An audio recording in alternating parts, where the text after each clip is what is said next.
마케팅 활동에 4개의 영역이 있습니다. 마케팅 활동. 그러니까 수주 활동이죠, 수주. 자, 여기서 보면 마케팅 첫 번째, 시장 조사와 홍보, 광고와 같은 수주 활동 지원 장치들을 계획을 한다. 수주 활동, 이 일을 따는 거죠. 일을 따는 거. 여러분이 아마 사무소 오픈해보면 일하는 따기가 엄청나게 어렵다는 걸 아마 알 겁니다. 홍보하고 광고를 해야겠죠. 시장 조사도 해야 됐고, 이러한 영업 활동을 위한 지원 장치들을 계획하는 겁니다. 이 마케팅이라는 것은. 그리고 그 계획을 이행하고 평가하는 모든 것을 포함하는 사업 발전과 고객 증진의 전체 과정을 우리가 마케팅이라고 얘기를 합니다. 자, 그 다음에 홍보. 홍보는 회사의 마케팅 목표들을 지지하여 스스로를 알려지게 하는 것. 말 그대로 마케팅 목표를 계속해서 추진을 해서 꾸준히 알려지게 하는 것을 홍보라고 얘기합니다. 홍보 활동. 예를 들면 무슨 다양한 봉사 활동도 홍보가 되고 다양한 활동들이 있겠죠. 자, 그리고 수주. 수주는 회사가 잠재적인 고객들에게 자신과 서비스를 보여주고 협상해서 계약을 체결하는 단계입니다. 계약을 체결하는 단계. 이 회사의 운영에서는 매우 중요한 게 이 바로 수주입니다. 수주. 제가 건축사들을 위해서 이런 건축사 사무소 개설 세미나도 지금 예전에 몇 번 했어요. 지금 코로나 때문에 아무것도 못하고 있는데, 그러면 가장 많은 질문이 수주를 어떻게 해야 됩니까? 일을 어떻게 따서 계약을 해야 됩니까? 이게 가장 중요하다는 얘기예요. 수주를 해야 돈이 들어오니까. 그래야 사무소를 운영을 하잖아요. 급여도 주고. 이 부분을 여러분이 보시라는 얘기입니다. 수주라는 활동이 있다. 자, 그리고 마지막에는 프로젝트 수행입니다. 그래서 오랜 건축주들에게 잘 봉사하고 프로젝트의 완성까지 책임을 다하고 그들로부터 새로운 프로젝트를 또 의뢰받는 것입니다. 이게 이제 미국의 AIA 건축 설계 실무 핸드북에 나와 있는데요. 이 반복적으로 일을 따는 게 미국 같은 경우 굉장히 높아요. 그래서 이 건축주들에게 이 내용은 제가 쓴 게 아니고 잘 봉사하고, 이 봉사가 뭡니까? 서비스죠. 서비스를 잘하고 프로젝트가 완성까지 이 책임을 다한다. 그리고 나서 그들로부터 또 새로운 프로젝트를 의뢰받는다. 그러니까 프로젝트 완성까지 잘 해서 계속적인 클라이언트의 관계를 확보를 해라. 이 내용이 되겠습니다. 자, 마케팅에 3CS가 있는데요. 고객, 커스터머가 있고, 경쟁사, 컴페티러스, 그 다음에 자사, 컴퍼니. 그래서 3개의 이 C가 있습니다. 자, 고객은 뭡니까? 말 그대로 건축주죠. 건축주가 될 수도 있고, 그 다음에 발주청. 이게 이제 정부가 될 수도 있죠. 정부. 공공 현상 설계를 하는. 자, 고객은 나이, 성별, 소득 상태, 생활 양식, 직업군, 사업군 이렇게 쭉 나눠지게 된다. 만약 여러분이 사무소를 오픈했을 때 내 사무소의 주 고객은 누가 될 것이냐? 이거를 여러분이 좀 생각을 하셔야 되는 거죠. 내 고객은 누가 될 것이냐? 응? 나이는 어떨 것이냐? 성별은 어떨 것이냐? 아니면은 기업이 될 것이냐? 아니면은 민간인이 될 것이냐? 이런 것들도 여러분이 타겟을 잘 잡으셔야 되는 거예요. 타겟을.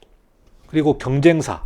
경쟁사는 말 그대로 다른 건축사 사무소죠. 여러분이 5인 미만 사무소면은 5인 미만의 다른 사무소들은 무엇을 하는지, 그 사무소의 규모와 어디에서 일하는지, 서울에서 내가 오픈을 하게 되면은 그 지역에 경쟁사가 얼마나 있는지, 1년에 신규 허가 건수가 얼만데 설계사무소가 몇 군데 있으면 내가 이거를 몇 개를 따야 되는지로 여러분이 알 수 있을 거 아니에요. 그 다음에 기술력, 상대방이 가지고 있는 기술력, 또 상대방이 가지고 있는 강점, 또 브랜드라든가 점유율, 이런 부분들도 상대방의 경쟁사를 우리가 분석할 수 있겠죠. 자, 그리고 자사입니다. 이건 여러분의 회사죠. 여러분의 회사인데 여러분이 프로젝트 수행을 해야 되는데 어떠한 프로젝트를 할 거냐? 내가 공장을 할 거냐? 아니면은 아파트를 할 거냐? 아니면은 상업시설을 할 거냐? 리조트를 할 거냐? 아니면은 해외 프로젝트를 할 거냐? 이렇게 다양한 프로젝트 수행 유형도 여러분이 좀 고민을 해보셔야 되고, 거기에 맞춰서 마케팅 전략을 짜셔야 된다는 거죠. 그리고 여러분이 가지고 있는 기술력, 내가 어떤 기술력을 가지고 있나? 내가 사무소를 오픈하기 전에 어떠한 프로젝트 수행을 했었나. 이것도 매우 중요합니다. 여러분이 마케팅 활동할 때 막 사무소에 오픈했어요. 막 사무소에 오픈했는데 여러분이 신규 프로젝트를 딸 수 없잖아요. 그러니까 지난 시간에도 말씀했습니다만은 여러분이 핵심 인력이 없는데 그 프로젝트를 여러분이 수주를 한다고 해서 또 마이너스가 될 수 있지 않습니까? 여러분이 가지고 있는 기술력은 뭐냐? 그리고 여러분 회사에 있는 인력, 또 재정 상황, 기업 문화 이런 것들도 매우 중요하다.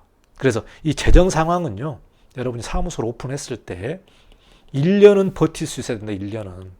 1년은 버틸 수 있는 자금을 마련해 놔야 된다. 아무것도 없이 사무소를 열었다가 문 닫는 경우들이 매우 많다. 그렇기 때문에 어떤 사람들은 3년까지 일이 없는 경우들이 있어요. 이래도 여러분 일할 수 있을 것 같아요? 못합니다. 여러분이 동업이 왜 힘드냐면요. A, B, C 이렇게 각각 돈을 내고 1억 내서 3억 가지고 일을 시작했어요. 3억 가지고. 그 봉급을 또 가져가야 될 거 아니에요. 최소 뭐 우리가 오픈했으니까 이 3억 가지고 우리가 한 2년은 버티자. 이렇게 여러분이 생각할 수 있겠죠. 그러면 사무소 운영비라든가 기타 비용 이런 것들 다 플랜을 짜가지고 2년 동안 일이 하나도 안 들어와도 버틸 수가 있어야 돼요. 버틸 수가 있어야 돼요. 그러니까 사무소를 개설하고 자리를 잡기까지가 상당히 어렵다는 얘기입니다.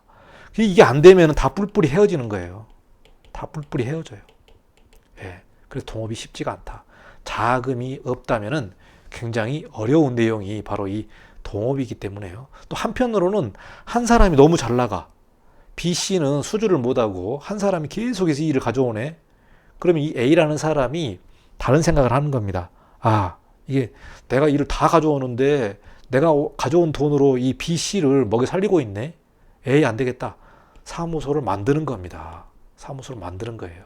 그래서 보시면은 이 큰 사무소에서 다 가지치기로 해가지고 새로운 사무소를 막 만들어지는 거예요. 왜? 수주 능력이 내가 되니까. 예? 수주 능력이 되고 그동안 쌓아놓은 고객이 생기고 내가 충분히 수주를 할 수 있다는 자신감이 생기면 독립을 하게 되는 거예요. 그래서 이 동업도 너무 잘 돼도 잘 안 돼. 또 너무 안 돼도 헤어지게 되어 있어요. 그래서 이게 쉽지 않다는 얘기입니다. 그래서 이런 재정 상황도 보시고 여러분이 사무소를 오픈했을 때 여러분이 정말 3년은 버텨야 되는데 3년 동안 버틸 수 있는 생존 전략이 뭔지 이걸 한번 여러분이 잘 고민을 해보시라는 얘기죠.